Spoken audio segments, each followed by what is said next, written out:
So I was running Bain's San Francisco office and probably feeling too full of myself. I was in late 20s, I think, something like that. And I'm running this office with over 100 people, and it's exciting. I've got this panoramic view of the San Francisco Bay and 34th floor of Barcadero Tower number 1. And you're a big deal. I'm a big deal. Bain's a hot company. I'm just way too full of myself. I don't know it at the time, but I think I probably am. And one day I have a young partner come into my office, and she comes in and says, "Tom, I want to give you feedback." I think, oh, okay, I'm trying to be open to feedback, but I was busy. She says, "No, I really want to give you feedback." So part of me says, well, okay, I got to do this. So she goes up to the board and draws a little picture, and she drew a picture of a steamroller. I didn't actually know it was a steamroller. It just looked like this kind of boxy thing, but it was a steamroller. And she said, "Tom, my feedback is you're a steamroller." I thought, not a good this doesn't sound like a compliment. No. What's going on? She said, "You're rolling over people. You're being too controlling. You're forcing." And I was thinking, this person is a brand new partner. I mean, it took a lot of courage. What in the world is she doing here? And with any negative feedback, you first resist it. But constructive negative feedback, well-intentioned feedback, is a gift. And this was a gift. And I went away and thought about that. And I thought, darn, she's right. I am being too aggressive. I am being too pushy. I've got to back off. It's a partnership. I've got to nurture people. And the next day, I went back and told her, I said, "You're right." And that was Meg. I said, "Meg, you're right." That was Meg Whitman, who went on to be the phenomenal chief executive of eBay and is just an outstanding leader. And so there's an illustration of me trying to do what's right, even despite myself, accepting feedback, kind of despite my resistance. And years later, I was privileged to be asked to go on Meg's board and have been serving there for years. And who would have thought that this, young partner at Bain & Company, that was a strong partner, but one of many, many partners, would go off and do such great things. You just don't know. You just don't know in life. So I don't think you treat people well because you think you're going to get something back from it. Quid pro quo. It's not about quid pro quo. It's about doing what's right. And if you just try to do what's right, that's the thing that pays dividends. Live a life trying to do what's right. Be conscious of doing what's right. And you're not going to succeed. At least I'm not going to succeed. You make all kinds of mistakes. But if in general you try to do what's right, do right by other people, that comes back to you. Now, most people would want to follow that advice and to live that way. And you've talked about, in other settings, about how you have to really be disciplined about that. So why is it that we don't see more people really struggling and succeeding in grappling with what is right for them and pursuing the path that is most meaningful to them and the life they're bound to lead? First, I don't know. I can only hypothesize. Okay. So I'll hypothesize. I know my own journey has been a journey of reflection and learning. And the reason I can even begin to articulate some of these things here today is that I've learned them. I didn't know them. I mean, from the start. I definitely didn't know them from the start. I couldn't have said this 20 years ago or maybe even 15 years ago. So part of the answer to your question may be that these things have to be learned. You have to learn who you are. You have to learn what values you bring to the world. You have to ask yourself the tough questions. Einstein has this phrase that questions are more important than answers. And again, I didn't understand this for years because we're taught in school that, boy, you better have answers. It's not about getting the right question. You don't get points for saying this is the right question. You get all your points are for the answers. And you get a job. And no boss is giving you points for raising questions. They're giving you points for getting things done, for answers. In life, the questions matter more. So questions like, how do I lead a successful life? What is success for me? How important is money? How important is family? How do I want to treat people? How do I think about my reputation? What do I want to be known for? So just asking those questions. Well, go ahead. Asking those questions over and over and over again because it is a process of discovery. That's the discipline. That's the discipline. Well, there are two forms of discipline. One form of discipline is asking the questions, the right questions. Okay, there are questions that might feel right at any time, like how do I earn money to buy a bigger BMW? You know, some people will ask that question. More power to them. That may not lead you to the same position you want to be in 20 years from now, but maybe it will. Who knows? Everybody's different. But what are the central questions to your life, and how you ask them, and coming back to them, saying, "How am I doing?" That's one kind of discipline. The other kind of discipline is then acting on your answers to those questions, and that's where it gets pretty hard. Because on one hand, you might say, "You know what? I want to have a really robust family life. I want my kids to know me. I want to be there and help them. I want to go to that little league game. I want to be part of their lives. I want them to be my friends when they're off and starting their own family. I want to have a relationship with them. I don't want it to be dad's out there someplace or mom's out." So that requires trade-offs. That requires discipline to make decisions about how you spend your time, about what your priorities are at any point in time. And so this issue of discipline manifests itself two ways.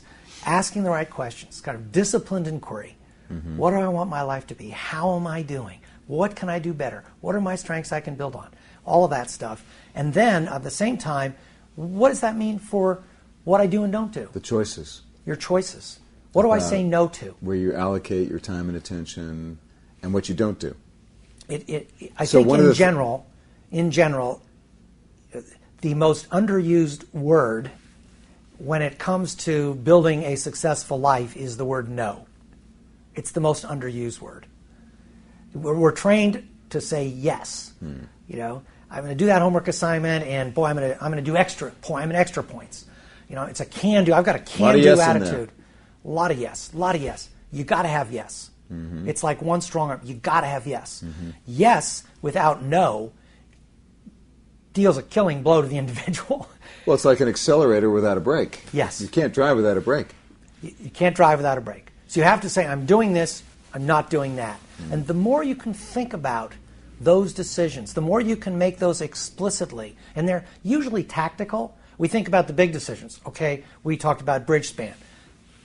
Do I help start bridge span or not? That's one of those large binary decisions, and those have enormous implications, so they can. Yeah, but you had smaller iterations of that earlier, exactly. Right? So I focus a lot on small wins and experiments that are designed to better align your actions with your values, and so there were steps you were taking earlier that helped you to see that this was a path that you could pursue. But absolutely, it is exactly that. It's all about the small things, not the big things. The big things look bigger than they really are, and the small things are more important than they really seem.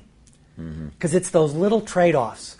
It's back to the life balance issue. It's being sure you take vacations when you've committed to your family.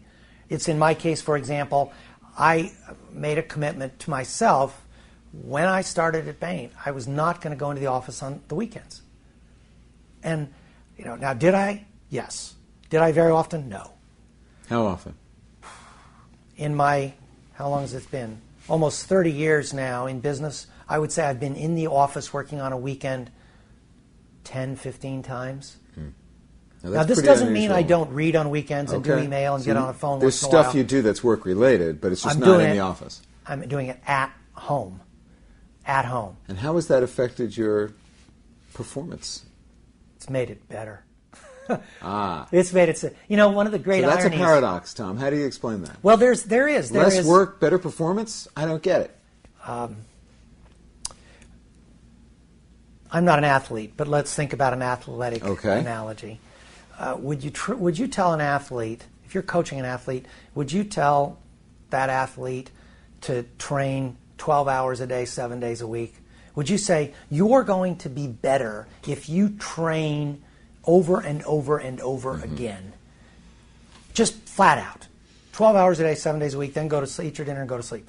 Now, or would you more likely tell that athlete, you know what, you have to have cycles because you need periods of recovery. Sure. We all need periods of recovery. We need to sleep. We need to relax. We need to clear the system out. We are more effective athletes if our life is a cycle and if there are different dimensions to that cycle. Or musician or any kind of performing art, right? Any kind of performing art.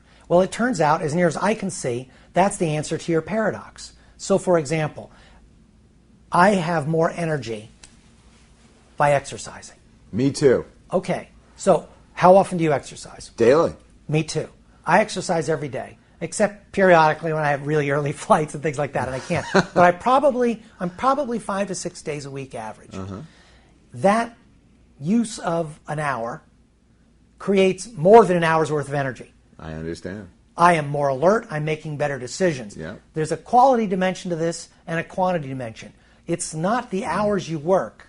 It's the impact you have during the hours you work. Right. It's just like the athlete. It's not how many hours you train. It's the consequence of the training in your ability to compete. It's the same thing here. Yep. So the paradox is, it feels like at any point in time, more work is always better. That's When the reality is, sometimes more work is a lot worse. And oftentimes more work is a lot worse. Because in fact, if the more work is coming at the expense of recovery, health, family, other elements that kind of nurture yourself, that make you more able to compete, if it's coming at the expense of that, it'll hurt you. It may not hurt you right away. I ran a marathon once, one marathon. So this is one of these things, you know, some people do this a lot. My brother ran 90 marathons. Whoa. I ran one. Yeah, he's pretty intense about it. I ran one. I ran the Boston Marathon before you had to qualify for it, because I could not possibly do it today. But what I learned is that the key success factor to finish the marathon was, not surprisingly, pacing. And people who sprinted out, and let's say I was running 7.5 minute miles. You know, the guy who sprinted out running 6.5 minute miles, who's kind of like me, didn't make it. They burn out. They burn out. It feels really good at about mile 3. It feels really good. It feels okay at mile kind of 8.